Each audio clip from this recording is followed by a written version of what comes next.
آپ کہتے ہیں کہ علماء جو ہیں علماء یہود کا کردار ادا کر رہے ہیں، علماء یہود کا کردار ادا کر رہے ہیں، علماء یہود کا کردار ہے ان علماء کا۔ ہم آپ کو بتاتے ہیں مرزا صاحب کہ آپ نے حدیث میں تحریف کر کے سیدنا معاویہ رضی اللہ تعالیٰ عنہ پر شراب نوشی کا الزام لگایا، یہ علماء یہود کا کردار ہے کہ نہیں؟ ہماری ویڈیو آن دی ریکارڈ موجود ہے، کئی سالوں سے موجود، اللہ کے فضل و کرم سے آپ نے اس کا کوئی جواب نہیں دی۔ ایک تو اس روایت کی سند ضعیف ہے، دوسرا اس روایت کے الفاظ بھی بالکل ایسے نہیں ہیں جو آپ نے بنائے ہیں، اس کا ترجمہ آپ نے غلط کر دیا ہے، تحریف کی ہے سیدنا معاویہ رضی اللہ تعالیٰ عنہ پر شراب نوشی کا جھوٹا الزام لگانے کے لیے، اور پھر آپ نے سیدنا معاویہ رضی اللہ تعالیٰ عنہ پر جھوٹا الزام لگایا لعنت کرانے کا کہ وہ لعنت کراتے تھے، اس میں بھی آپ نے حدیث میں ڈنڈی ماری، تحریف کی۔ حدیث میں سیدنا معاویہ رضی اللہ تعالیٰ عنہ سے وہ منسوب واقعہ تھا ہی نہیں، بات کسی اور کی تھی تو آپ نے سیدنا معاویہ رضی اللہ تعالیٰ عنہ کے ذمہ لگا کر وہ بھی ضعیف روایت آپ نے ڈنڈی ماری، تحریف کی، تحریف معنوی کی۔ ابھی آپ علماء کو کہتے ہیں کہ یہ علماء یہود والا کردار ادا کرتے ہیں، پھر آپ نے حدیث میں اپنی طرف سے اضافہ کر کے سیدنا مغیرہ رضی اللہ تعالیٰ عنہ کے بارے میں کسی کے یہ الفاظ اس حدیث میں داخل کرو کیے کہ اوے ظالم مغیرہ، اوے ظالم مغیرہ، 3 دفعہ کہا۔ ہم نے آپ سے پوچھا کہ آپ دنیا کی کسی کتاب میں، حدیث کی کتاب میں یہ ثابت کر دیں کہ کسی صحابی نے سیدنا مغیرہ رضی اللہ تعالیٰ عنہ کو یہ کہہ کر پکارا اوے ظالم مغیرہ، اوے ظالم مغیرہ، اوے ظالم مغیرہ 3 دفعہ، منہ مانگا انعام آپ کو دیں گے۔ یہ علماء یہود کا کردار ہے یا نہیں مرزا صاحب؟ آپ اس کا جواب کیوں نہیں دیتے؟ اپنی غلطی تسلیم کریں، ورنہ پھر تسلیم کریں کہ علماء یہود کا کردار آپ ادا کر رہے ہیں۔ اس کے بعد صحیح مسلم کی حدیث میں آپ نے معنوی تعریف کی، بات کچھ تھی، آپ نے کچھ اور بنانے کی کوشش کی اپنے مفاد کے لیے، اس پہ بھی ہمارا پورا ایک کلپ موجود ہے۔ تو علماء یہود کا کردار کس نے ادا کیا؟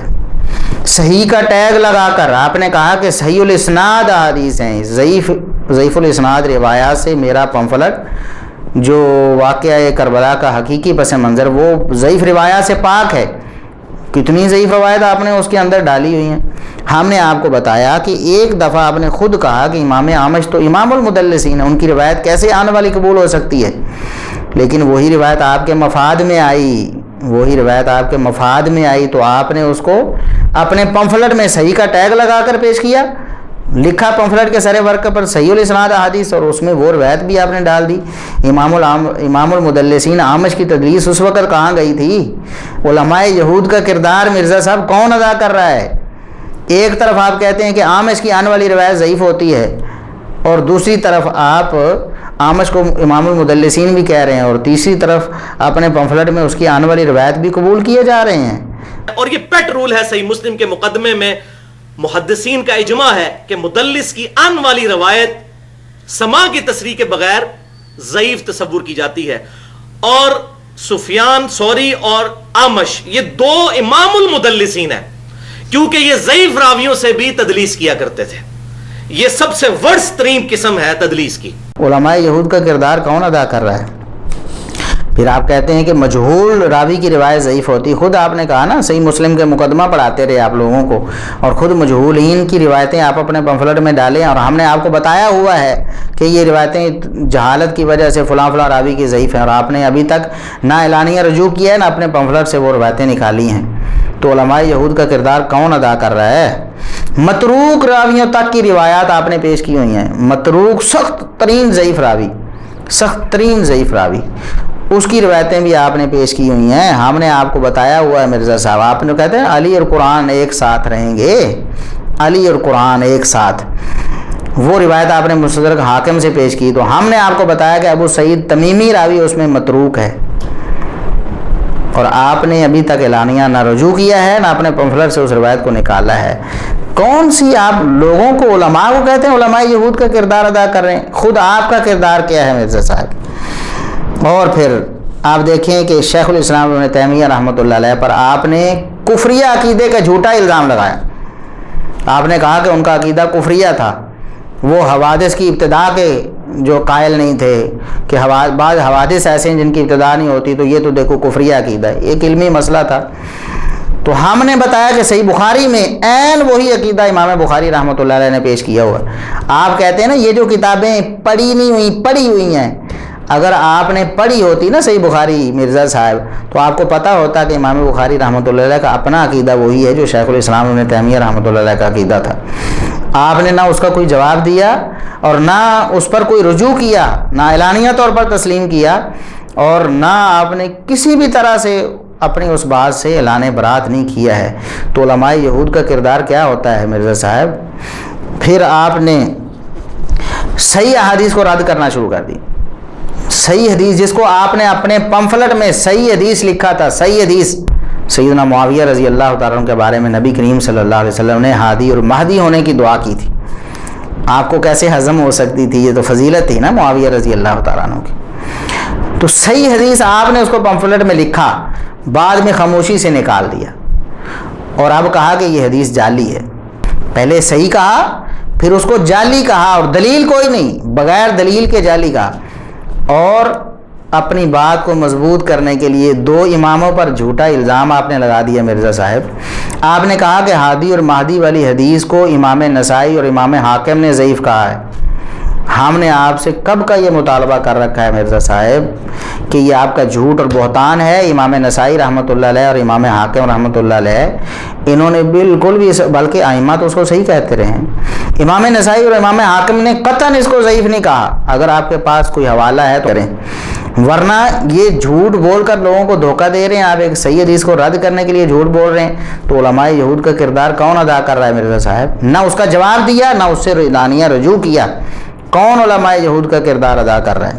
قیامت تک آپ اس کا ثبوت نہیں دے سکتے۔ اسی طرح سیدنا معاویہ رضی اللہ تعالیٰ عنہ کی تعریفیں ان کے فضائل احادیث میں آئے ہیں، آپ چھپا لیتے ہیں، بیان نہیں کرتے۔ سیدہ عائشہ رضی اللہ تعالیٰ عنہا کہتی ہیں، ہم اس پر پورے لیکچر دے چکے ہیں، میرا پورا لیکچر کئی سال پہلے کا یوٹیوب پہ موجود ہے، فضائل معاویہ رضی اللہ تعالیٰ عنہ کے عنوان سے، اس کا لنک بھی ہم ڈسکرپشن میں دے دیں گے۔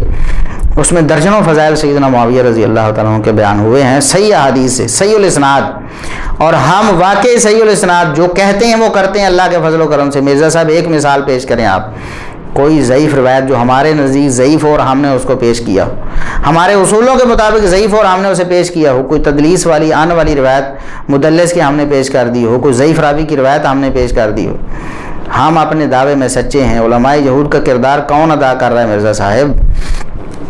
سیدہ عائشہ رضی اللہ تعالیٰ عنہا کہتی ہیں کہ میری خواہش تھی کہ میری زندگی معاویہ کو لگ جائے۔ ہاں، یہ کہاں ہضم ہوتی ہے آپ کو؟ کبھی بیان کیا آپ نے؟ آپ کے سامنے موجود ہے ماہنامہ السنہ میں، کئی سال پہلے، السنہ 49-54 اس شمارے میں ہم نے لکھی تھی۔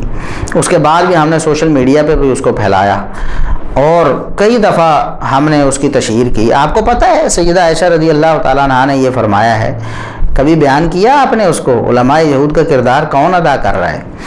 اسی طرح سیدنا سعد بن ابی وقاص رضی اللہ تعالیٰ عنہ کہیں کہ میں نے تو حق پرست سیدنا معاویہ سے زیادہ کوئی نہیں دیکھا سیدنا عثمان کے بعد، سیدنا عثمان کے بعد سیدنا معاویہ سے بڑھ کر کوئی حق کے مطابق فیصلہ کرنے والا نہیں دیکھا۔ یہ فتویٰ کس کا ہے؟ سعد بن ابی وقاص رضی اللہ تعالیٰ عنہ کا۔